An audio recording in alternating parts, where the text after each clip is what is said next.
MUPD is still considering body cameras, but their neighbors a few miles up the street already got them. We'll tell you what's the holdup. Would you like to buy some hot chocolate for $2? Warm up with a nice treat and support suicide awareness.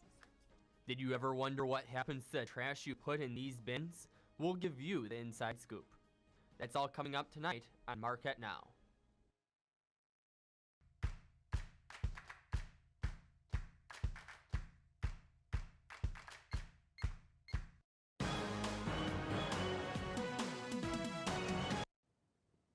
Good evening, Marquette. I'm Maggie Glenn. And I'm John Steppe. While Marquette's police department is still talking about purchasing body cams, their neighbor a few miles down the street is already using them. UWM fitted its officers with body cameras within the last month. Khalik Satar Eel reports.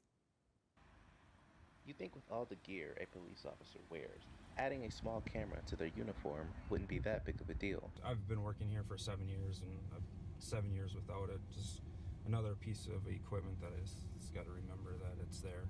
But UWM's police officer Goldsmith doesn't mind the slight inconvenience at all. It's not going to change how I police or anything like that. Chief talks about transparency a lot. Body-worn cameras have demonstrated their worth to improve officer and citizen behavior, as well as provide transparency and confidence in the criminal justice process. UWM's police department wanted to ensure the campus was content with the rollout of the body cameras. So far, I think the campus community is pretty happy. Everybody seems on board with it. MUPD raises some concerns it has faced with the community regarding body cameras. Privacy issues, because now when you call the police, and part of the policy would be that the officer is going to turn their body camera on. So the officer is going to be in your house with a body camera on. Your behavior is being recorded. Captain Kranz, however, still agrees with the importance of implementing the body cameras. A body camera is a neutral observer to what it is that's going on the street, so it provides me a lot of insight on what my officers are doing and what's going on. So the question is, what's holding MUPD back from rolling out this new technology? Working on budgetary issues and IT issues to get that set up. Storage of the video files seems to be the main issue with costs. Marquette students will be happy to know, however, that they will not have to foot the bill. I don't think it's going to lead to an increase in tuition. So, in Milwaukee, I'm Khalik Satar Eel. MUPD first started talking about using body cameras at an advisory board meeting in December of 2015. A suspect is now charged in connection with a string of burglaries near campus. Marquette University Police Department arrested Cedric Jones and say there's evidence connecting him to 11 off-campus burglaries. The burglaries happened from September 8th to October 16th. Police say Jones was found using stolen credit cards at a gas station when he was taken into custody. He's charged with 4 counts of burglary.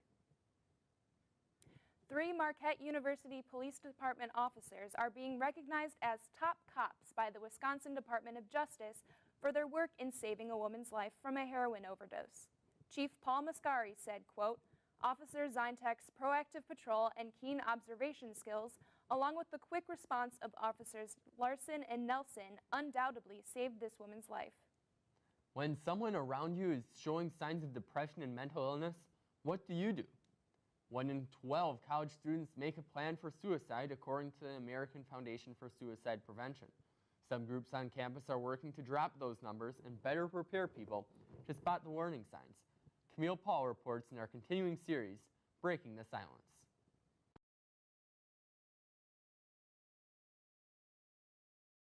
I love that. Would you like to buy some hot chocolate for $2? You have a great day. Last Wednesday, students from Alpha Phi Omega Serp's fraternity offered hot chocolate for $2 under the Rayner Memorial Bridge. But it wasn't just to warm you up. Right. It's for a great cause. Although September is National Suicide Prevention Month, organizations like Alpha Phi Omega and Active Minds are partnering up with the Counseling Center for more events. One of the good things about Marquette's campus is that there's so many different parties doing different things and having an impact. Michelle Frederick, Active Minds president at Marquette University, knows the importance of knowing the signs and how close to home suicide can hit. Yeah, so actually in high school I lost a friend to suicide. My grandma suffered with depression and didn't go through with committing suicide, but she had suicide ideations, so I kind of grew up with it around me. I actually just 2 weeks ago lost one of the girls in my sister's high school class to suicide, so I see the prevalency around me, and I really wanted to make a difference. Like, you go through the training, and then after it's like a more like, you know, like you just went through this really like... Frederick is not the only student on campus to be affected by suicide. I had a brother who committed suicide because at the time I didn't know he was feeling alone by himself. But so this is important to me because someone could be right next to you and you not know their struggles that they're going through. It's important to have this event on a college campus because a lot of the time we don't really recognize when someone is in distress. For only $2, students can get a warm drink and possibly save someone's life. Would you guys like to buy some hot chocolate to help prevent suicide? $2. I'm Camille Paul reporting from Marquette University for MUTV. And next week, we'll tell you about breakthrough research on identifying people who have suicidal thoughts. Marquette student athletes participated in a flash freeze to take a stand against sexual assault.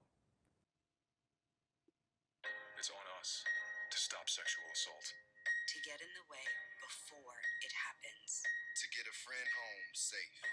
To not blame the victim. It's on us. To look out for each other. To not look the other way.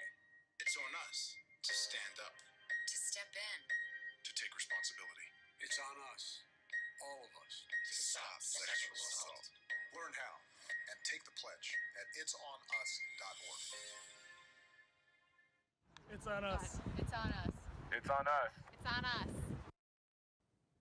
The Big East has been a partner with the It's On Us sexual assault campaign since 2014. Marquette Admissions now accepts applications on a rolling deadline. A contributing factor to the decision was the change in the FAFSA deadline to October 1st. Marquette's Vice Provost for Enrollment Management says the change is an advantage for students. With acceptance letters and financial aid packages sent earlier, Marquette has seen an increase in early deposits. What do 6 dining halls, 4,000 undergrads, and 9 residence halls equal? A whole lot of food waste. Casey DiNicola has the story. Throwing away your food seems easy enough, but is there a way that Marquette students can improve their waste disposal habits?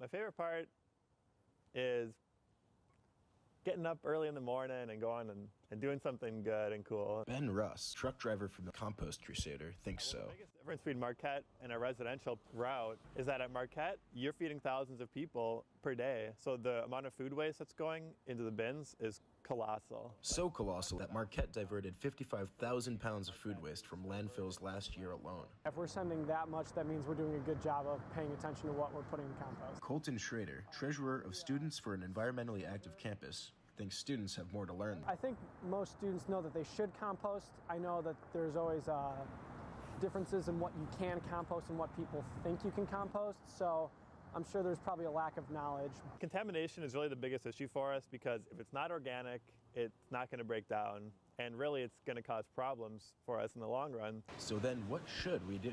The biggest thing that Marquette can do is reduce contamination, and that starts with training and education. It's just another thing that they have to do, and it's not that hard, but it's really important. Outside of joining SEEK and volunteering, it's really easy. Compost your food, make sure you separate your recycling from your garbage.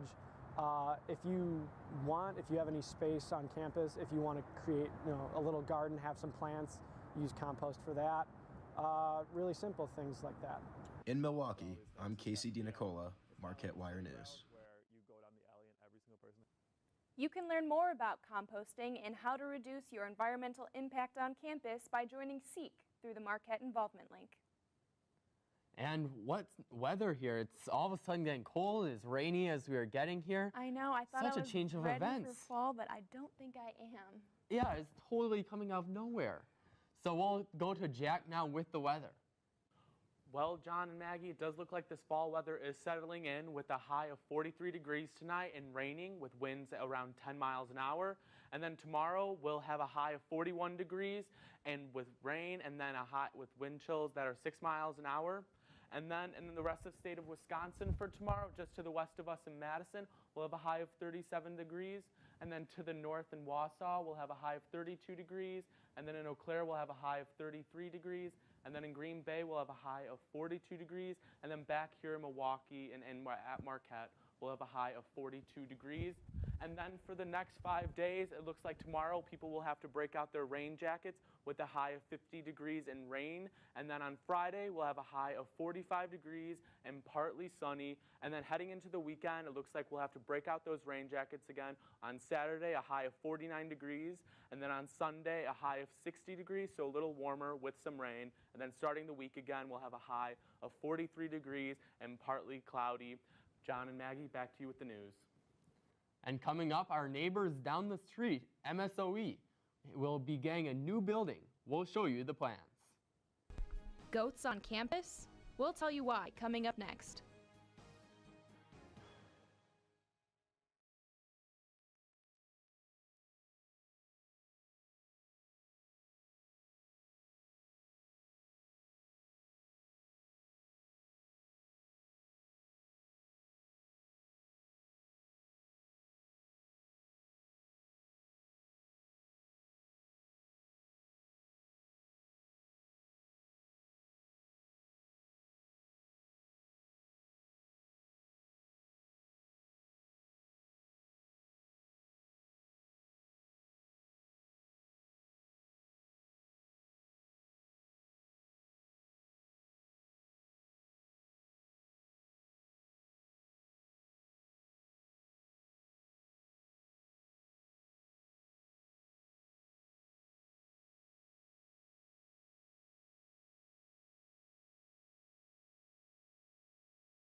Welcome back to the Marquette Now.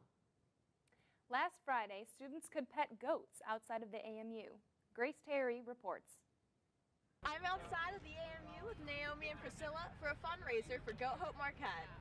So Goat Hope Marquette is a student-run organization we started in March of 2016, and so the idea is we give goats to families affected by HIV and AIDS in Kenya, so specifically rural Kenya. It's about 2 hours north of Nairobi. So they're able to raise the goats for food and income purposes, so it's really good for people with immunodeficiencies, like people struggling with HIV and AIDS. Goat Hope Marquette was selling puppy chow and goat cookies to help raise money for their cause. We're building a dairy right now, actually adjacent to where our Goat Hope farm is in Embu, Kenya. So we're hoping to raise money for pasteurization equipment to really start running. I just love this whole thing, and like we've been wanting to get goats to campus for so long, and now that it's come to fruition, it's just so exciting. Students within the organization have hope to send students overseas in the near future. We really want to send students to Kenya, but there's issues with the political climate there right now. But we hope in the future to send groups of students so they can see what we did. I went 2 August ago, and it was awesome. It was a great experience. It's kind of nice. You kind of have a disconnect when you don't know like who you're really meeting, but when you go there and see like how happy they are just to have you support them from so far away. And I still get like Facebook messages from people on the ground there that like want us to keep pushing, keep going. So it's all the more worthwhile when you see what happens in the future year later. So. For more information on what Goat Hope Marquette is doing, visit their Marquette involvement link. From Marquette Wire News, I'm Grace Terry.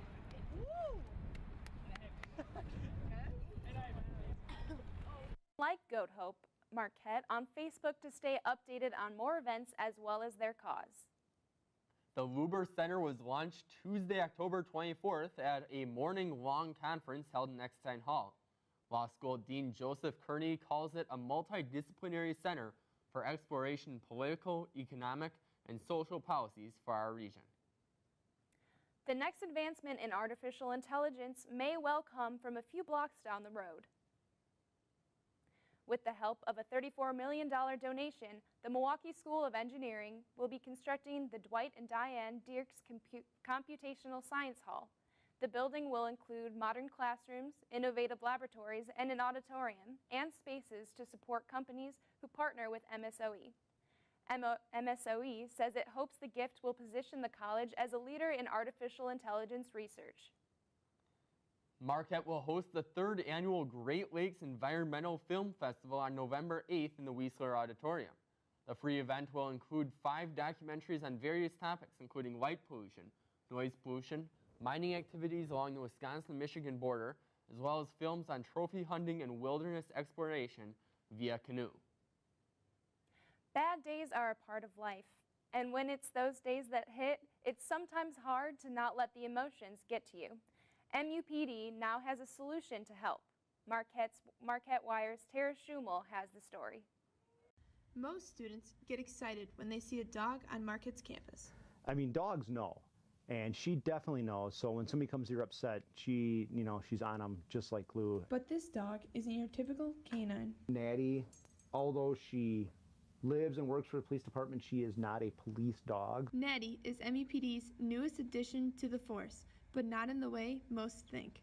For Officer Huber, Natty does something a little different. Typical stuff about Natty, what does she do? And that's usually when they're petting her, and my answer is what she's doing right now. She hasn't been through any official, like therapy dog or counseling dog training.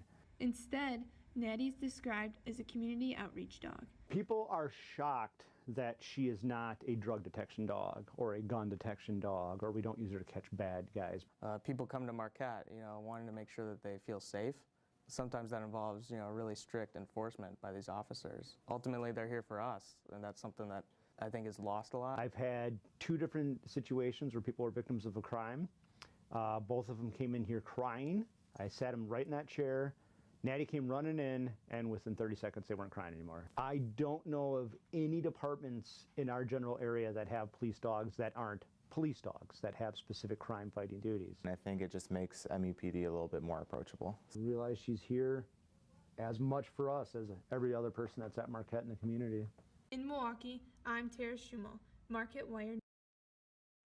Coffee with a Cop will now be replaced with Coffee with Natty starting November 10th. Coming up, Grace Terry has Marquette Sports Report.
I'm Grace Terry. And I'm Ricky Labrada. Here's your Marquette Sports Update. Men's soccer looked great against Creighton last week, beating the Blue Jays 4-3, but they couldn't keep the same momentum against Butler, and the team lost 2-1. Tonight is the final regular season game against DePaul, and the final chance for Marquette to secure a Big East playoff spot. Here are the current Big East playoff standings. Only the top 6 teams make it to the playoffs, and Marquette is currently tied for 6th place with Providence. If the team makes it to the Big East playoffs, some may say that's because of their ball handling skills and great defensive back line. But what about the fans who support the team? Andrew Goldstein introduces us to Marquette's men's soccer's biggest fan, the drum guy. There's nothing better than the sights and sounds of soccer. We're coming for you, Elliot! Excuse me. Anyways, there's nothing better than a soccer match at Valley. 14, keep your hand down, 14! Excuse me. I guess there's no getting around it. If you go to Valley Fields, you're going to hear drum guy. You know, part of the game is getting in a player's head. I don't want to be mean or anything like that, but if you can get into a player's head, you know, that kind of gives you a little bit of an advantage. Let's go, Marquette! David Heim isn't just an average fan, though. Yeah! He's backup goalkeeper Noah Heim's dad. He's always the loudest one at the games. He's always cheering loud. I think it suits him very well. We met last year. I think we did meet. It was really cold. I do remember you, too. David has been coming to games ever since Noah was a freshman, and he's become well known around the Valley. I think he's great, and any guy that's willing to spend that much time and that much effort in just being a fan, I think it's great. Oh, you're the... Oh, I'm the band. Most of the popularity comes from his signature instrument. Drum Guy actually painted his drum this offseason after a Twitter poll suggested he should. Gold in the center, dark blue around the rims, although the sound is just as iconic as ever. And the drum isn't just for home games either. When we got off the bus in Kentucky, there was one guy banging a drum, and it felt like, wow, we must be home. Tonight, he's closer to home, watching his son's team get its first conference victory of the year over Seton Hall.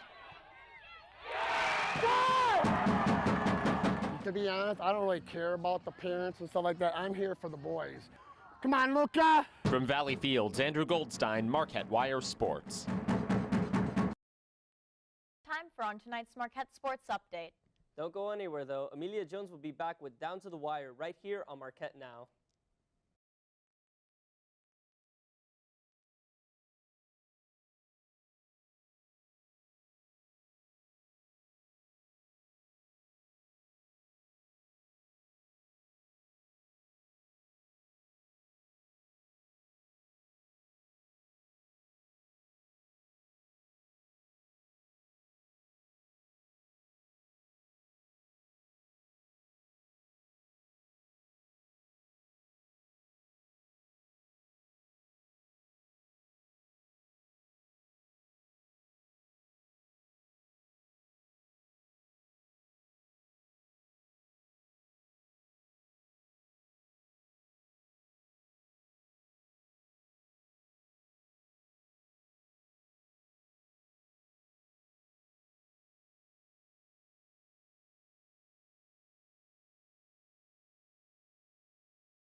another front page story about Marquette for Life's recent memorial.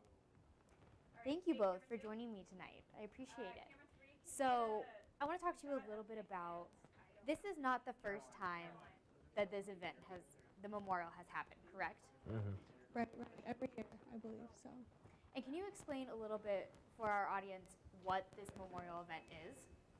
Yeah, so the memorial is put on by Marquette for Life, which is a student organization who likes to advocate for pro-life. And the Memorial of the Unborn is a part of that every year. And the Memorial of the Unborn, they put little flags out on Central Mall. Is that correct? Absolutely. I believe it's 1,200 flags to represent one flag for every 100 babies aborted in the United States yearly, according to Marquette for Life. Okay. And this sparked a little bit of a conversation between another group on Marquette's campus, correct? Yeah, the group is Empowerment, and they like to advocate for, they're pro-choice. They advocate for a lot of ideas like that. Kind of sparked a little bit of a controversy with them. So last year, the monument was vandalized, and it was rumored to be members of Empowerment. And so this year, again, they took to protesting this monument. Awesome. Thank you for sharing that. And Nick, I want to ask you specifically, you created a podcast for this story. Could you tell the audience a little bit about the census that you got from campus on your podcast? Yeah, so I just basically went out near the Central Mall and I interviewed students passing by and just asked for their opinions on the piece itself. I got about 7 interviews, and it was actually really split. Like the consensus was split among those I interviewed. So I had like 2 people who liked the piece, thought it was completely appropriate. I had 2 people who absolutely hated the piece and thought it was disrespectful. And then I had about 3 students who thought the piece was fine, but they wished there was a pro-choice piece on campus as well, so you can get both sides of the argument. And everybody articulated their points and opinions very clearly, and everybody was genuinely very respectful towards other sides of the argument as well. That's great. And so when you're working with print and a podcast, a different media outlet, did you guys collaborate it all together, or how does that work? Absolutely not. I just met Caroline for the first time today. But I know I had this idea for a podcast before I knew there was a print piece coming out about it. So I brought it to my general manager, and he suggested, oh, just go ahead and make the podcast. We'll embed it in the news story, and we'll just take it from there. So that's kind of what happened on my end. Yeah, I thought that they complemented each other really well. The piece I wrote mostly dealt with Marquette for Life and empowerment representatives. I like that Nick was able to talk to students, get their perspectives on it, get a little bit of a different perspective on it. I thought was great. And now, is the university, I know that Empowerment told parents to call and try to ban this memorial from happening. Do you know if parents have called or what the university is going to do? I haven't heard how many parents took them up on it, but this year Empowerment decided to send an email to their members and try to get their parents to call in. It was a script about, they just wanted some parents to advocate for the people they felt the memorial was hurting. And so I don't actually know how many parents ended up calling, but I don't believe that Marquette University has any plans to not allow the memorial in the future or anything to that extent. And now, Nick, can you find your podcast on Marquette Wire? Oh yeah, of course. If you actually go ahead and you go on Marquette Wire's website and you click on Caroline's news piece, my podcast is embedded right at the top, so you can go ahead and give it a listen after you read the Wonderful. story. Well, thank you guys again for joining me. And that's all we have tonight on Down to the Wire. Thank you for joining us, and join us next week for Marquette Now.